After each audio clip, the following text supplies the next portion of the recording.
여러분 안녕하십니까? 포항 MBC 뉴스입니다. 오늘은 초겨울 추위가 절정에 달하겠습니다. 경북 동해안 지역의 아침 기온 0도 가까이 뚝 떨어졌습니다. 나가실 때 따뜻한 옷차림 해주시기 바랍니다. 조주경 기상캐스터입니다. 어제도 갑자기 날이 정말 추워졌는데 오늘 아침은 어제보다 더 춥습니다. 올가을 들어 가장 추운 아침인데요. 포항의 아침 기온은 3도, 경주는 1도까지 내려갔습니다.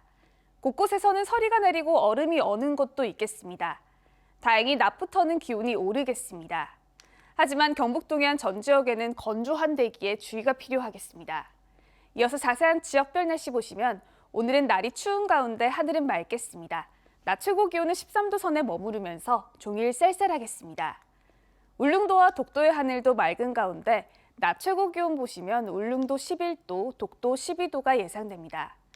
오늘 오후까지는 동해안에서 너울성 파도에 주의가 필요한데요. 바다의 물결은 동해 전해상에서 최고 3m까지 일겠습니다. 벌써 겨울이 오는 건 아닌가 걱정이실 텐데요. 다행히 내일 오후부터는 기온이 차츰 오르겠습니다. 계속되는 기온 변화에 건강관리 잘해주시기 바랍니다. 날씨였습니다. 울진군수가 선거법 위반 혐의로 검찰 조사를 받은 데 이어 울진군 의회 의장도 최근 경찰 조사를 받고 있습니다. 지역에선 선출직인 군수와 군의장에 잇따라 수사를 받으면서 지역 현안 사업 차질과 행정 공백을 우려하고 있습니다. 임재국 기자입니다. 울진군 의회 이세진 의장이 경찰 조사를 받고 있습니다. 울진경찰서는 지난 1일 이세진 의장을 피고소인 신분으로 불러 3시간 동안 조사를 벌였습니다. 지역 기업인으로부터 억대의 금품을 갈취했다는 고소장이 검찰에 접수됐기 때문인데 이세진 의장은 관련 혐의를 전면 부인한 것으로 알려졌습니다. 경찰은 조만간 이 의장을 다시 불러 추가 조사를 벌이고 필요할 경우 대질 조사도 검토하고 있습니다. 전찬걸 울진군수는 선거법 위반 혐의로 재판을 받게 됐습니다. 대구지검 영덕지청은 지난달 6일 전찬걸 군수를 피의자 신분으로 조사한 뒤 공직선거법 위반 혐의로 기소했습니다. 전 군수는 지난 4월 국회의원 선거에서 특정 후보를 지지한 혐의를 받고 있는데 최근에 국민참여재판을 신청했고 법원이 받아들여 조만간 재판이 진행됩니다. 울진 군수와 울진군 의회 의장이 잇따라 경찰과 검찰 조사를 받자 지역에선 주요 현안 사업 차질과 행정 공백을 우려하고 있습니다. 조사를 받는다는 것 자체가 상당히 국민의 한 사람으로서 좀 자괴감이 느껴지고요. 두 번째는 이런 것 때문에 행정적 공백이나 또는 이제 감시하고 견제해야 될 의회에서 역할을 충분히 하지 못할 것 같은. 선출직인 군수와 의장이 잇따라 사법기관의 조사를 받으면서 지역에선 정당 공천제도 자체를 개선해야 한다는 목소리도 높아지고 있습니다. MBC 뉴스 임재욱입니다. 영덕참여시민연대는 지난달 공직선거법 위반 혐의로 기소된 조주홍 경북도 의원의 1심 판결과 관련해 성명을 내고 기초의원과 기초단체장 정당 공천 제도를 즉각 폐지할 것을 촉구했습니다. 시민연대는 지난 2006년 지역 인재 발굴과 책임 정치를 위해 정당 공천제가 도입됐지만 지역에선 지방자치를 저해하고 편가르기식 선거로 분열을 일으키고 있다고 주장했습니다. 정부가 광역지자체와 기초지자체 중간 형태의 새로운 지방자치단체 유형인 특례시 지정을 추진하고 있습니다. 그런데 정부가 넉 달 전 특례시 선정 기준을 당초 인구 100만 이상에서 50만 이상으로 지방자치법 개정안을 수정해 입법 예고에 들어가면서 포항시도 특례시 지정이 가능해졌습니다. 특례시가 되면 기초자치단체를 넘어선 권한과 자율권을 갖게 되는데 앞으로 넘어야 할 산이 많습니다. 이규설 기자입니다. 지난달 29일 경기도 화성에서 열린 전국 대도시 시장협의회 정기회의. 이 자리에서 이강덕 포항시장 등 전국의 인구 50만 이상 도시 시장들은 특례시 지정 기준을 인구 50만 이상 도시로 확대해 줄 것을 강력히 촉구했습니다. 그럼 특례시는 어떤 개념이고 지정이 되면 무슨 혜택이 있길래 이런 요구를 하는 걸까요? 특례시는 광역지자체와 기초지자체 중간 형태의 새로운 지방자치단체 유형으로 특례시가 되면 일반 시와는 차별화되는 훨씬 더 많은 권한을 가지게 됩니다. 지금도 인구 100만 이상의 도시는 도지사 승인 없이 지방채 발행이 가능하고 도시관리계획 변경, 50층 이하 건축물 허가 등의 권한과 함께 싱크탱크 역할을 할 수 있는 연구원 설립이 가능한데 특례시에는 이런 권한이 기본적으로 부여될 가능성이 높습니다. 인구 50만 이상 대도시를 특례시로 지정하는 안이 국가 균형 발전과 지역 경제 진흥을 위해 긍정적으로 심사되어야 한다고 봅니다. 특히 포항시 경우에는 포항 제철을 위시로 한 지역 경제의 특수성에 탄력적으로 대처할 수 있는 권한을 포항시가 가지는 것이 바람직할 수도 있다라고 봅니다. 행안부가 특례시 지정 기준을 100만 이상 도시에서 50만 이상으로 낮췄지만 포항이 혜택을 보려면 넘어야 할 산이 많습니다. 국회에서 심의 중인 지방자치법 개정안 195조를 살펴보면 대도시 특례 인정 기준이 인구 100만 이상 대도시와 인구 50만 이상으로서 행정수요, 국가 균형 발전 등을 고려해 행안부가 지정하는 대도시로 규정되어 있습니다. 즉 포항과 전주, 청주 등 인구 50만 이상, 100만 이하 도시 12곳 가운데 일정 요건을 갖춘 도시만 특례시로 지정하겠다는 겁니다. 최근 세수와 권한 감소 등을 우려한 17개 시도지사들이 특례시 지정에 대해 공식적인 반대 의사를 밝혔고 인구 50만 미만 지자체들이 공개적으로 불만을 드러내고 있는 것도 걸림돌입니다. 반발이 거세지면서 특례시 지정 자체가 없었던 일이 되거나 다른 절충안이 나올 가능성도 배제하기 힘든 상황입니다. 전북 같은 경우는 전주, 그다음에 충북 같은 경우는 청주, 또 우리 경북 같은 경우는 포항, 이렇게 각 지방마다 거점 도시를 육성을 해서 인근 지역이 같이 발전할 수 있는 그런 차원에서 일단 특례시로 지정되면 다른 시와는 차별화되는 법적 지위가 부여되는 만큼 포항이 특례시로 지정될 수 있도록 전방위적인 노력이 필요해 보입니다. MBC 뉴스 이규설입니다. 포항 수성사격장 폐쇄 여부를 두고 국방부와 주민들 간의 갈등은 좀처럼 좁혀지지 않고 있습니다. 과연 해결책은 있는지 당사자들을 만나 직접 들어봤습니다. 박상환 기자입니다. 포항 수성사격장 인근 4천여 명의 주민들은 사격 훈련으로 인한 피해를 지난 60여 년간 겪고 있다고 주장합니다. 그것이 점차적으로 확대되어 와서 근래는 장비가 대형화되고 그걸로 인해서 포석이 커지고 소음과 진동이 극심에 달하게 됩니다. 달하게 됐고 또 점차적으로 군용지를 계속적으로 확대 수용함으로써 장기면 곳곳에 군용지가 산재되어 있습니다. 특히 주한미군 아파치 헬기 사격 훈련은 당초 경기도 포천의 사격장에서 실시했는데 올해 초 포항 수성사격장으로 옮기면서 주민들의 반발이 커진 상황입니다. 작년 이제 19년 초부터 이제 수성사격장으로 지정을 해주니까 여기 이제 내려오게 된 거죠. 다시 말해서 전혀 저 해병 1사단이나 우리 시나 장기면 민한테 사전 협의나 합의를 구하지 않고 국방부에서 일방적으로 미군하고 협의해가지고 그냥 지시 개념으로 해서 여기 내려오게 된 것이죠. 해병대 1사단 등 포항 주둔 부대들은 사격장 폐쇄는 곤란하다며 이러지도 저러지도 못하는 난처한 상황입니다. 사단이 포특사가 사격할 수 있는 기간은 6개월도 채 안 됩니다. 그러다 보니까 사단 입장에서도 실무자들이 사격 프로그램을 짜는 데 있어가지고 참 우리도 훈련을 소화를 못하는데 이게 대부대들이 특히 주한미군까지 와서 되겠느냐 하고 참 난감한. 주민들은 오랜 기간 동안 국가 안보를 위해 참아왔지만 이제는 마을 발전을 위해서라도 수성사격장 완전 폐쇄를 요구하고 있습니다. 주민들의 밀집 지역입니다. 불과 수성사격장에서 1.5km 떨어져 있습니다. 그런데 수성사격장에서 타켓 사격 목표 지점이 여기인데 아파치 헬기가 이렇게 선회를 해서 수성 마을 상공에서 목표물을 보고 사격을 합니다. 사격을 할 때 이 유타이라든지 도비타이라든지 소음이라든지 이런 것이 이 수성리 마을에 얼마나 미치겠습니까? 두 차례 국방부 관계자가 포항 장기면을 찾았지만 양측의 입장만 확인한 채 여전히 갈등은 좁혀지지 않고 있습니다. 이에 국방부 차관이 오늘 오후 장기면을 찾아 주민들과 대화에 나설 계획입니다. MBC 뉴스 박상환입니다. 포항시는 코로나19 재유행에 대비해 지역 의료 체계를 정비했습니다. 우선 포항 지역 격리 병상 숫자를 현재 11개에서 42개로 늘리고 포항 북구 시티병원과 남구 보건소 두 곳에 호흡기 전담 클리닉을 설치하는 한편 긴급 의료 지원단을 꾸려 감염병에 신속히 대응할 수 있는 시스템을 마련했습니다.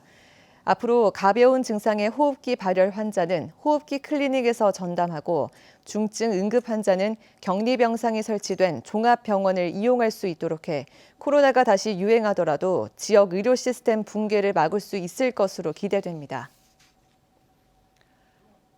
경북교육청이 다음 달 3일 대입 수능 시험을 앞두고 도내 시험장으로 지정된 81개 학교에 대한 안전 점검을 실시합니다.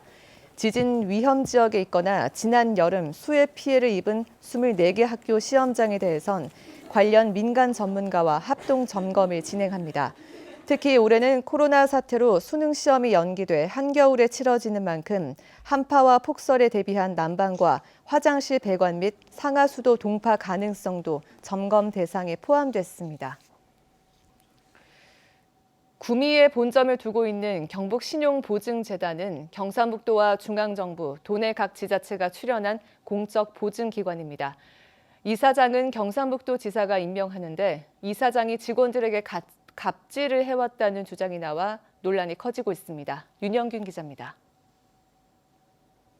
경북신용보증재단 이사장 비서실에서 해야 하는 업무 목록입니다. 오전마다 이사장을 위한 과일을 준비하고 이사장실 청소나 설거지는 물론 이사장이 출근하거나 퇴근할 때 차 문도 열어줘야 합니다. 하지만 경북신용보증재단 내규나 직제에는 비서실이 없습니다. 지난 2018년 박진우 이사장이 취임하자마자 규정에도 없는 비서실을 만들고 일반 부서 직원을 비서로 근무하게 한 겁니다. 비서실 업무가 이제 하루 일과가 끝나고 새벽까지 업무가 또 이어지기도 했고 경우에 따라서 주말 출근은 또 필수 사항이라서 공백이 생긴 부서에서는 실제 이제 매년 실적 평가를 하는데 지금 그 실적 달성이 현재 많이 어려운 상황입니다. 지난 2018년 2월부터 지금까지 비서실에서 근무했거나 비서 근무를 하라고 요청받은 직원은 12명. 짧게는 2달, 길게는 5달 정도 비서 업무를 한 직원은 대부분 승진했고 이를 거부한 직원은 승진해서 미끄러졌다는 게 직원들의 주장입니다. 거절을 했었을 때 어떤 결과가 나왔냐면 제 밑에 제 후배가 지점장으로 발령이 났어요. 발령이 나니까 제가 선배인데 가만히 있을 수가 없잖아요. 저기를 통해야만 지점장으로 나갈 수가 있구나. 이사장 관용차 운전기사는 2년 반 동안 6번 교체됐습니다. 이 과정에서 이사장이 개인 볼일을 볼 때도 비서가 운전을 해야 했다는 증언도 나옵니다. 인격적으로 무시를 한다거나 이제 뒤에서 이제 차로 발길질을 한다거나 직접 가해하지는 않으셨고요. 전국을 또 다 사적 이용으로 관용차를 또 운행을 하셨기 때문에 운전기사도 이제 많이 힘들어했고요. 이뿐만이 아닙니다. 2018년 구미의 재단 여사원 사택에서 지내던 여성 직원은 갑자기 포항으로 발령이 나 짐을 싸야 했습니다. 직원들은 취임을 앞둔 이사장이 관사를 요구했기 때문이라고 주장합니다. 그분이 사실 해당 근무 부점에 그렇게 오래 근무하셨지도 않았고 특별히 이제 구미에서 포항으로 멀리 보낼 필요가 있었을까라는 생각을 했습니다. 하지만 이사장은 좀 더 넓은 남자 사원 사택을 요구했고 이곳에서 지내던 남성 직원 4명은 하루 만에 여사원 사택으로 옮겨야 했다고 직원들은 주장합니다. 이렇게 마련된 관사는 1,700여만 원을 들여 수리했고 직원 서너 명은 업무 시간은 물론 퇴근한 뒤에도 일주일 정도 관사 청소를 했다는 겁니다. 아파트 전체 리모델 진행을 했다고 생각하시면 되고요. 청소량이 많아지니까 그거를 이제 용역업체에도 물론 투입을 했고 직원들에게도 이제 청소를 하라고 지시를 했습니다. 박진우 이사장은 비서라는 직제가 없긴 하지만 조직 소통을 위해 만들었다고 해명했습니다. 지점에 돌아가는 좀 알아야 되고 또 본점에 돌아가는 또 알아야 되니까 그 사람들을 통해서 내가 이제 소통도 하고 또 내용도 알고 또 민원이 오면 이제 또 그분들 민원 또 대화도 하고 주로 그런 거지. 뭐 제가 뭐 개인적으로 갑자기 이런 거는 제가 아니라고 저는 생각합니다. 예. 관사 문제와 관련해서는 자신이 취임하기 전의 일이라며 아는 바가 없다고 밝혔습니다. MBC 뉴스 윤영균입니다. 신라문화유산연구원은 경주 토암산 석탈의 사당지에 대한 긴급 발굴 조사 결과 제사와 관련된 건물터를 비롯해 통일신라와 고려시대 중요 유물들을 확인했다고 밝혔습니다. 건물터는 고려 후기에 마지막으로 중건된 것으로 추정되고 여기서 통일신라시대 기와 조각과 고려시대 흙과 쇠로 만든 인형, 제사용 청자와 분청사기 등이 출토됐습니다. 삼국유사에는 문무왕 때 석탈의 뼈로 형상을 만들어 토암산의 동학신을 모시고 국가 제사를 지냈다고 전해지고 있습니다. 문화재청은 지난해 일부 개정된 매장 문화재 보호 및 조사에 관한 법률에 맞춰 시행령을 개정하고 오는 27일부터 시행한다고 밝혔습니다. 주요 개정 내용은 발굴 허가를 받은 자가 중요 사항에 대한 변경이 있으면 변경 허가 절차를 거치도록 했고 매장 문화재 조사 요원에 대해 안전관리와 조사 관련 전문 교육을 받도록 했습니다. 또 발굴 조사의 부실을 막고 안전관리를 위해 현장 점검 사항을 구체적으로 정했습니다.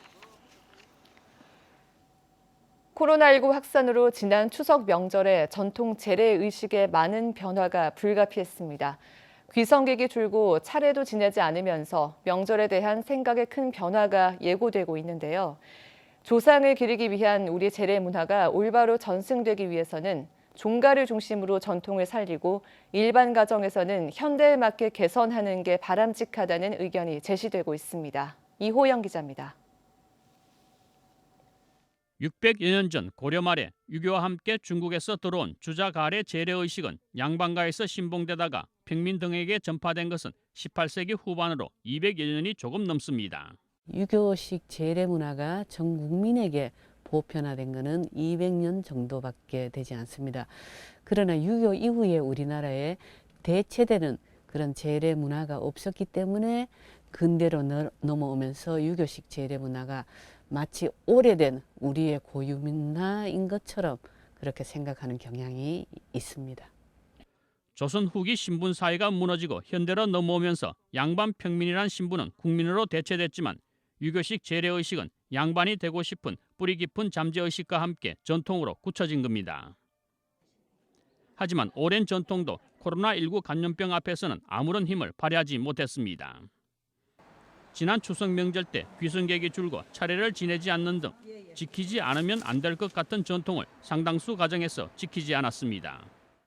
추석에 이어 내년 설 명절도 다를 게 없을 것으로 보입니다.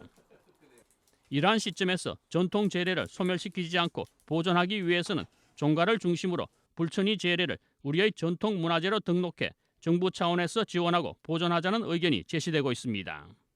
우리가 고택 그런 문화재 지정해서 관리하듯이 재래 문화도 일정 예산 지원을 받은 종가에 한해서는 전문가의 그런 관여라든지 이런 정책적 그런 걸 수립해서 될 수 있으면 전통 모습 그대로 전승해 나가는 게 좋을 것 같습니다. 특히 옛부터 불천이 재래는 해당 문중뿐만 아니라 마을 주민들의 참여를 허용했던 것처럼 불천이 재래를 일반에 공개하는 등 관광 자원화도 추진할 수 있습니다. 그리고 옛날부터 불천이 제사는 우리가 사회적으로 표본이 되고 본받을 사람으로 그렇지. 지정하지 않습니까? 그렇기 때문에 누구든지 이거는 참여를 다 해요. 개방돼 있지. 하게 돼 있습니다. 종가 외의 일반 가정은 현대에 맞게 재래 시간을 조정하고 합동 재래나 합사 등 재래 횟수와 음식 등의 간소화와 종류 변화 등이 시급합니다. 재래 문화는 조상을 잊지 말자는 데서 출발합니다. 우리는 유교의식에 얽매여 재래 문화는 힘들고 어렵고 지킬 수 없다는 생각에 빠져 있습니다. 현대에 맞게 개선하면 누구나 어느 가정에서나 새로운 재래 문화를 만들 수 있습니다. MBC 뉴스 이호영입니다. 포항시는 오는 6일까지 청년 창업 프로그램 수강생을 모집합니다. 온라인 쇼핑몰 창업의 이해와 정리수납 전문가 창업반 등 6개 강좌에 모두 42명을 모집할 계획입니다.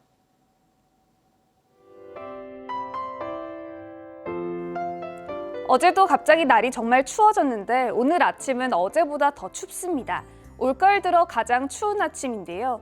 포항의 아침 기온은 3도, 경주는 1도까지 내려갔습니다. 곳곳에서는 서리가 내리고 얼음이 어는 곳도 있겠습니다.